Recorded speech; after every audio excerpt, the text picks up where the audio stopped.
Bagaimana mekanisme penipuan dengan modus ini dan apa yang perlu diwaspadai? Dalam aksinya, modus dari pelaku yakni mengirimkan link ke aplikasi pesan singkat korban yang menyatakan korban telah memesan paket dan kirimannya telah tiba. Korban yang penasaran lalu membuka link tersebut karena tertulis lihat paket. Korban yang penasaran karena tertulis lihat paket ternyata membuka link penipuan untuk meretas HP korban. Peretasan dilakukan untuk menguasai dan mengontrol semua aplikasi di HP korban termasuk mobile banking. Saat membuka link, korban terkejut karena ada pemberitahuan ponselnya telah diretas. Korban saat itu juga tak mampu mengakses HP miliknya termasuk semua aplikasi.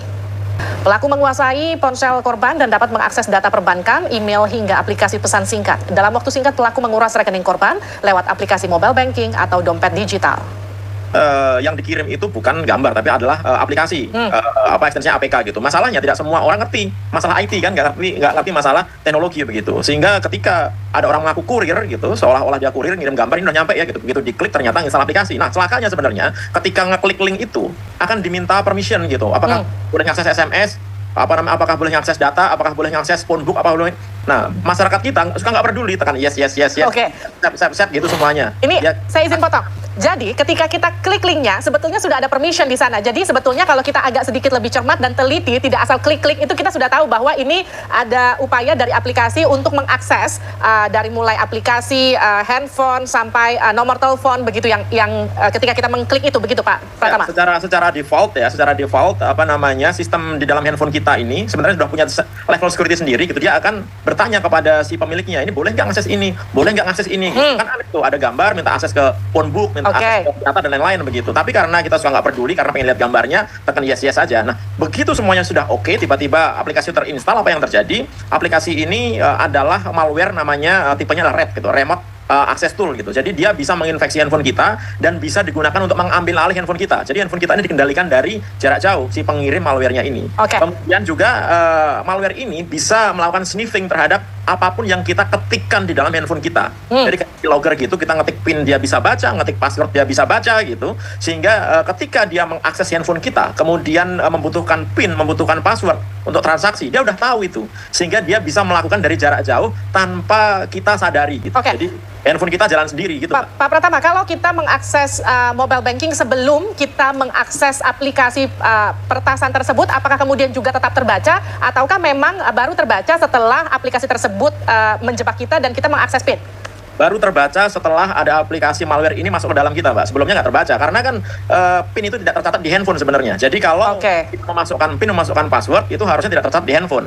Ya, jadi ketika malware itu sudah terinstall ke handphone kita ketik password atau ketik PIN, itu di-record sama malware ini. Sehingga kita tahu dengan tepat si user ini lagi menggunakan mobile banking BCA, Mandiri dan lain-lain, semuanya bisa gitu. Nah, itu yang akhirnya menjadi data bagi si pengirim malware ini untuk melakukan transaksi menggunakan handphonenya si user. Karena kan nggak mungkin. Karena gini, sebenarnya internet banking itu mobile banking itu punya security. Dia nggak bisa digunakan di handphone lain karena autentikasinya ada menggunakan SIM card, dia menggunakan identifikasi dari handphonenya gitu.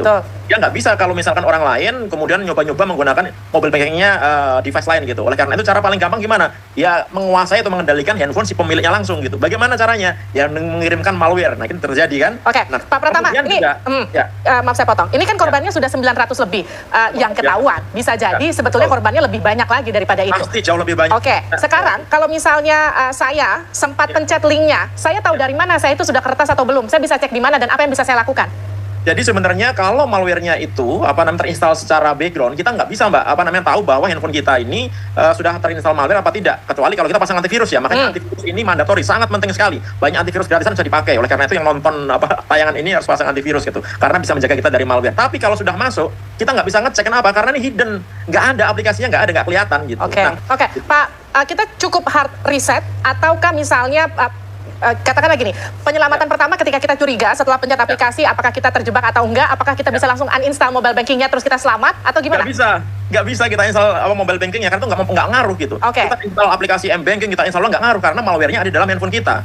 Tapi gini, ada beberapa malware yang dia masuknya bukan di sistem drive-nya device gitu. Dia bisa masuk ke EEPROM-nya. Artinya apa? Walaupun kita reset, tapi malware-nya nggak hilang gitu. Terus gimana dong? Kayaknya sih nggak. APK yang digunakan untuk RAT ini kita factory reset dia bisa hilang gitu. Tapi ada malware-malware lain yang begitu masuk, dia masuk ke EEPROM, nggak bisa kita hapus walaupun kita di factory reset gitu. Oleh karena itu, cara terbaik apa ya? Ganti handphone gitu. Oleh karena itu, sebelum kita kena itu, harus punya antisipasinya apa? Selalu update sistem operasi yang ada di handphone kita. Kemudian jangan menggunakan aplikasi, jangan install aplikasi dari pihak ketiga selain di Apple Store atau Google Play. Google Play sama Apple Store aja banyak aplikasi yang masih ada malware-nya, apalagi dari luar gitu, ya kan? Nah, kemudian juga jangan klik link sembarangan. Udahlah, haram itu sebenarnya gitu, kalau saya boleh bilang gitu. Nggak usah lah klik link sembarangan, karena banyak juga malware yang dia tidak butuh permission dari user gitu. Jadi begitu kita klik, tiba-tiba pakai install aja gitu. Nah, contohnya beberapa yang kena, jurnalis kan dulu pernah kena itu kan. Begitu diklik tiba-tiba udah ke install aja gitu. Nah, bahaya juga gitu.